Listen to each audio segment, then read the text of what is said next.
Hello बच्चों, स्वागत है आप सभी का अपने YouTube चैनल चॉक बोर्ड पे। मेरा नाम है विकास और आज के इस लेक्चर में बच्चों हम लोग रिफ्रैक्शन ऑफ लाइट के बारे में पढ़ेंगे। पिछले लेक्चर में हमने आप लोगों को मिरर के बारे में बता दिया था। मिरर के सारे टॉपिक्स बच्चों पिछले लेक्चर में खत्म हो चुका है। जिन्होंने अभी तक लाइट का चैप्टर नहीं देखा है, वो लेक्चर नहीं देखा है, आप जाके वहां से वो लेक्चर देख लीजिए, चैनल पर पड़े हुए हैं। तो आज के इस लेक्चर में बच्चों हम लोग स्टार्ट करने वाले हैं रिफ्रैक्शन ऑफ लाइट के बारे में। तो बच्चों एक चीज और, जिन्होंने अभी तक चैनल को सब्सक्राइब नहीं किया है वो चैनल को सब्सक्राइब कर ले और बेल आइकन दबा दे ताकि आप लोगों को नया से नया नोटिफिकेशन तुरंत का तुरंत मिल सके। तो ठीक है बच्चों, आज का ये लेसन हम लोग स्टार्ट करते हैं जिसका नाम रिफ्रैक्शन ऑफ लाइट है। रिफ्रैक्शन बच्चों हम लोग लेंस के लिए यूज करते हैं, ध्यान में रखिएगा आप लोग बातें। जो वर्ड हम लोग के पास रिफ्रैक्शन है उसको हम लोग लेंस के लिए यूज करते हैं, ठीक है। जो रिफ्रैक्शन वाला वर्ड है बच्चों ये हम लोग यूज करेंगे लेंस के लिए, ठीक है। अब रिफ्रैक्शन ऑफ लाइट क्या बोलता है, एक सिंपल भाषा और एक बेसिक सा जो डेफिनेशन है बच्चों रिफ्रैक्शन ऑफ लाइट का, वो ये है कि the bouncing back of light from rarer to denser medium. ध्यान से सुनिएगा बच्चों, the bouncing back of light from rarer to denser medium is known as refraction of light, ठीक है। रिफ्रैक्शन ऑफ लाइट क्या कहता है, जब भी कोई लाइट रेस किसी डेंसर मीडियम से रेयरर मीडियम की तरफ जाए या तो फिर रेयरर से डेंसर मीडियम की तरफ जाए, इस पूरे फिनोमिना को हम लोग रिफ्रैक्शन ऑफ लाइट के नाम से बच्चों जानते हैं, ठीक है। तो देख लेते बोला क्या है, when the light travel obliquely from one transparent medium into another it gets bend, this bending of light is called refraction of light. जो चीज मैंने अभी बच्चा आप लोगों को बताया वही चीज इसने भी बताया है। इसने क्या बोला है, कोई लाइट रेस अगर ट्रेवल कर रहा है किसी ट्रांसपेरेंट मीडियम पे, मान लेते कोई मेरे पास जो ट्रांसपेरेंट मीडियम है वो कोई ग्लास का स्लैब है, ठीक है। मान लेते हैं कि मेरे पास कोई ग्लास का स्लैब है जो कि एक ट्रांसपेरेंट मीडियम है। जैसे ही उसमें से कोई लाइट रेस अंदर की तरफ आएगा, एक हम लोग के पास एक नॉर्मल बनेगा बच्चों, उस नॉर्मल से वो टुवर्ड्स बेंड करेगा।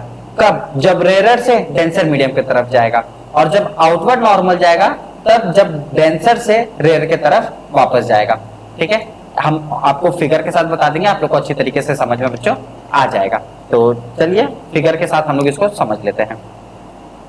बोला क्या था, मान लेते हैं मेरे पास कोई एक मीडियम है, ठीक है।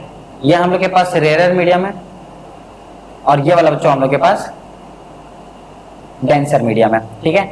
रिफ्लेक्शन ऑफ लाइट क्या बोलता है ये ध्यान से देखना। जब कोई लाइट रेस किसी रेयरर मीडियम से, मान लेते हैं ये मेरे पास कोई लाइट रेस है जो कि रेयरर मीडियम से आया, इस लाइट रेस का नाम बेटा इंसिडेंट रे है, इंसिडेंस रे। जैसे ये लाइट रेस किसी रेयरर मीडियम से डेंसर मीडियम की तरफ जाएगा तो बच्चों पहले एक नॉर्मल क्रिएट होगा हम लोग के पास, ये मेरे पास कोई एक नॉर्मल क्रिएट हो गया, ठीक है। अब जब कोई लाइट रेस रेयरर से डेंसर मीडियम की तरफ जाता है तो वो टुवर्ड्स नॉर्मल जाता है। टुवर्ड्स का मतलब जितना हो सके उतना नॉर्मल से नजदीक होते हुए जाता है। मान लेते हैं ये मेरे पास कोई एक नॉर्मल का, अब अच्छा ये वाला जो इंसिडेंट रे ये कुछ इस प्रकार से पार हो जाएगा इसके, ठीक है। ये हम लोग के पास नॉर्मल, जब कोई लाइट रेस किसी रेयरर से डेंसर मीडियम की तरफ जाता है तो वो टुवर्ड्स नॉर्मल जाता है, टुवर्ड्स नॉर्मल, ठीक है। जब कोई लाइट रेस किसी रेयरर से डेंसर मीडियम की तरफ जाता है बच्चों तो वो क्या करता है, टुवर्ड्स नॉर्मल जाता है, ठीक है। लेकिन अगर ये बच्चों हम लोग के पास इंसिडेंट रे और ये हम लोग के पास हो गया रिफ्रैक्टेड रे, रिफ्रैक्टेड रे, ठीक है बच्चों, ये हम लोग के पास हो गया रिफ्रैक्टेड रे। चलिए दूसरा देख लेते हैं, कब? जब वही चीज हम लोग के पास रहे लेकिन अब इधर हम लोग के पास डेंसर मीडियम ऊपर हो जाए और रेयरर मीडियम नीचे हो जाए, ठीक है। जब लाइट रेस डेंसर से रेयरर की तरफ आएगा, मान लेते हैं ये मेरे पास कोई रिफ्रैक्टेड रे, एक नॉर्मल फिर से बनेगा।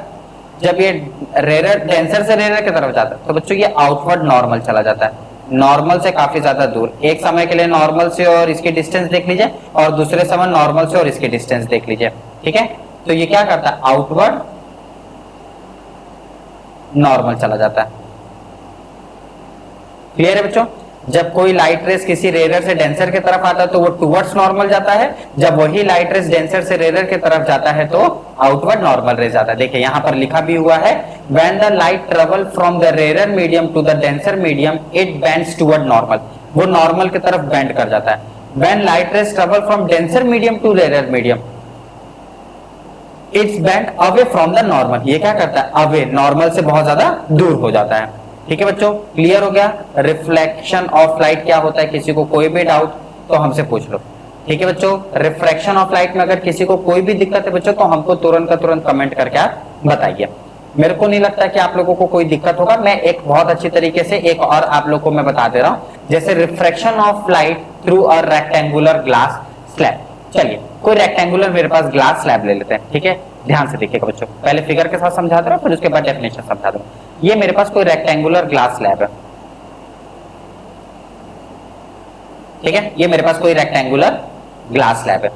बच्चा ये सरफेस, ये आउटर लेयर है। ठीक है, ये जो हम लोग के पास सराउंडिंग है, ये सराउंडिंग बच्चा हम लोग के पास रेयर मीडियम है, और ये जो ग्लास का है ये हम लोग के पास डेंसर मीडियम है।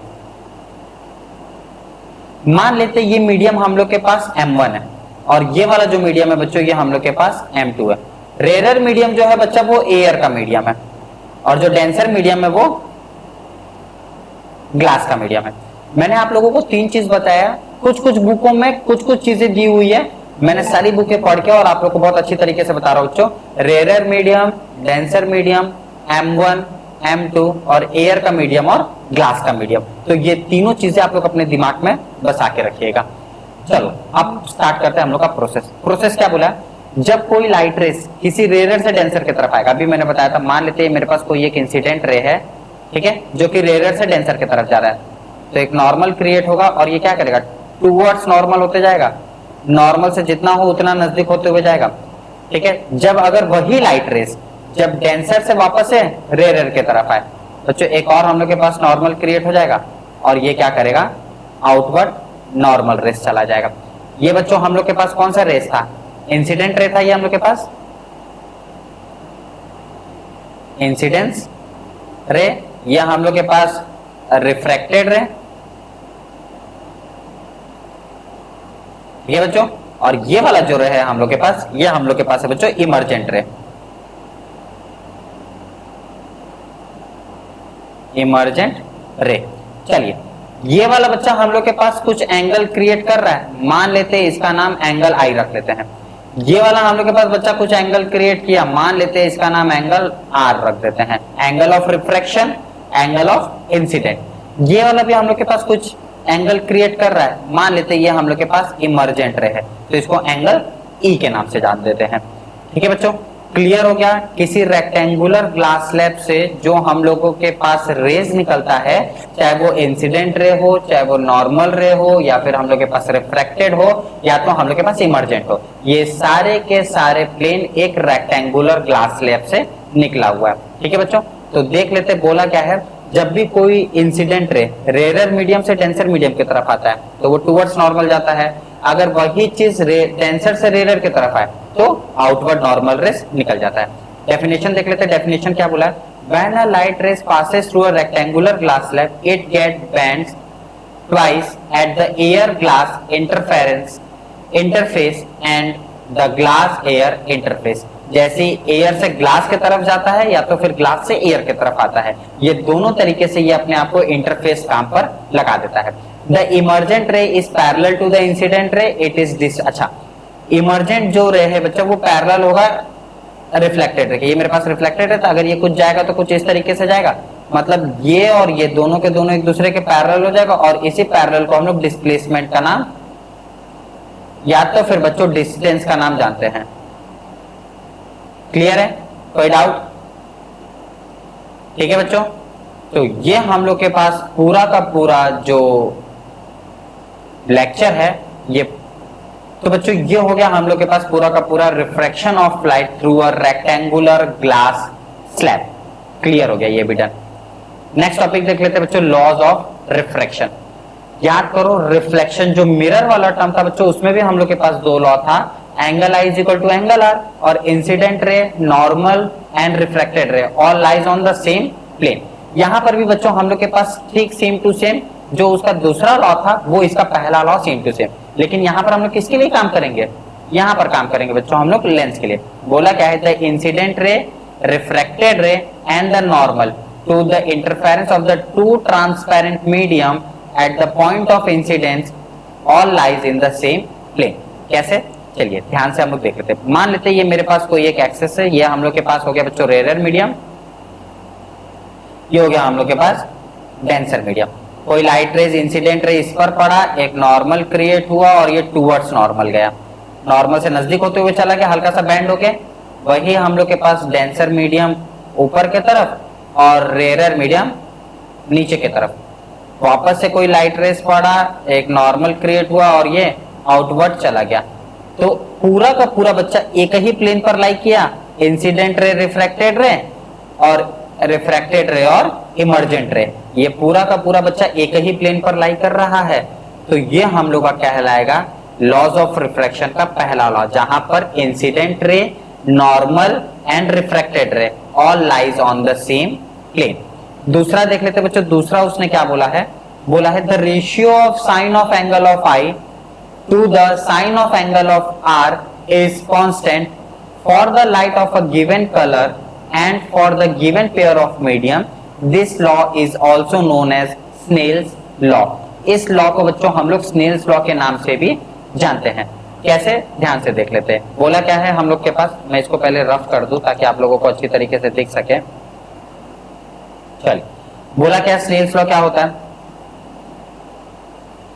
स्नेल्स लॉ, स्नेल्स लॉ क्या बच्चा बोला, ध्यान से देखिएगा। बोला क्या उसने कि sine of angle of I मतलब incident, ratio of sine of angle of R is equal to constant. यही चीज उसने बोला कि angle of sine of I with ratio of angle of sine of R is equal to constant for the given light और a pair of medium.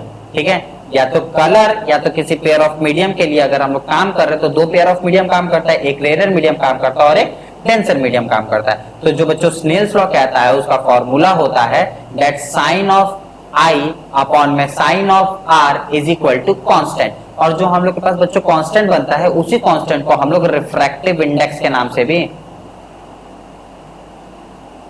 Refractive index के नाम से भी उसको हम लोग जानते हैं।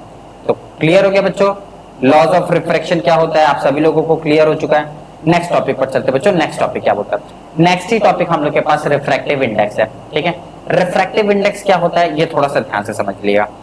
हम लोग के पास दो टाइप के रिफ्रैक्टिव इंडेक्स होते हैं, पहला तो एब्सोल्यूट रिफ्रैक्टिव इंडेक्स और दूसरा रिलेटिव रिफ्रैक्टिव इंडेक्स। ठीक है, पहला है हम लोग के पास बच्चों एब्सोल्यूट रिफ्रैक्टिव इंडेक्स और दूसरा जो है बच्चों वो हम लोग के पास है रिलेटिव। ठीक है, एब्सोल्यूट रिफ्रैक्टिव इंडेक्स क्या कहता है बच्चों, ध्यान से समझिएगा।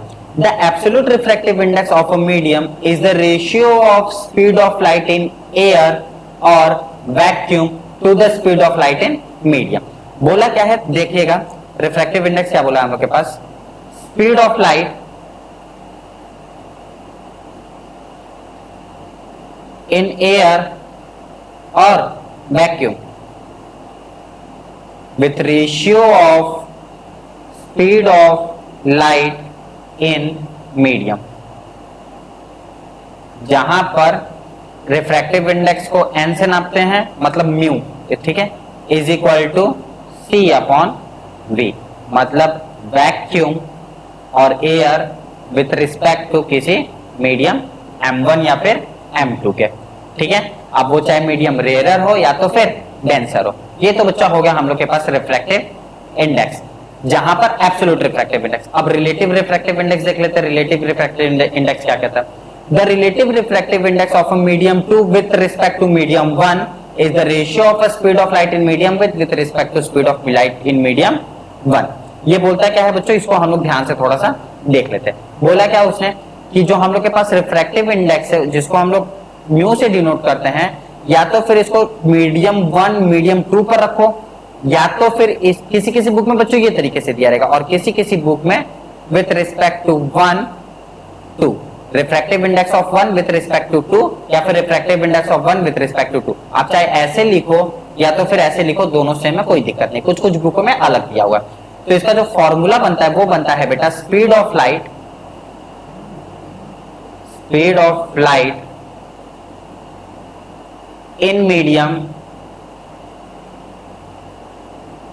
अगर 1 से 2 बोल रहा है तो हम लोग सबसे पहले 2 लिखेंगे यहां पर, with respect to speed of light in medium 1। ठीक है बच्चों, अगर refractive index of 1 with respect to 2 बोल रहा है तो जो हम लोग के पास फॉर्मूला बनता है वो बनता है speed of light in medium 2 with respect to 1।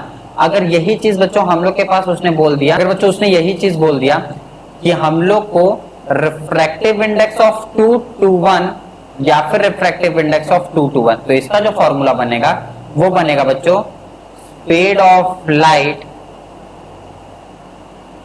In medium. अब बोला क्या है, 2 से 1 की तरफ जा रहा है ना, तो सबसे पहले बच्चों हम लोग 1 लिखेंगे with respect to speed of light in medium 2। Clear है? यही बच्चों हम लोग के पास पूरा का पूरा रिलेटिव रिफ्रैक्टिव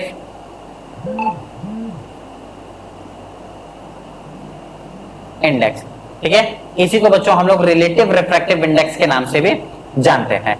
तो क्लियर हो गया आप लोगों को कि एब्सोल्यूट रिफ्रैक्टिव इंडेक्स क्या होता है और रिलेटिव रिफ्रैक्टिव इंडेक्स क्या होता है। एब्सोल्यूट रिफ्रैक्टिव इंडेक्स का बच्चों फॉर्मूला होता है refractive index is equal to C/V, और जो हम लोग के पास रिलेटिव रिफ्रैक्टिव इंडेक्स होता है वो किसी 2 मीडियम के लिए काम करता है, या तो फिर medium 1 with respect to medium 2 या तो फिर medium 2 with respect to medium 1। ठीक है बच्चों, तो आज के इस टॉपिक में हम लोग क्या क्या कवर किए बच्चों?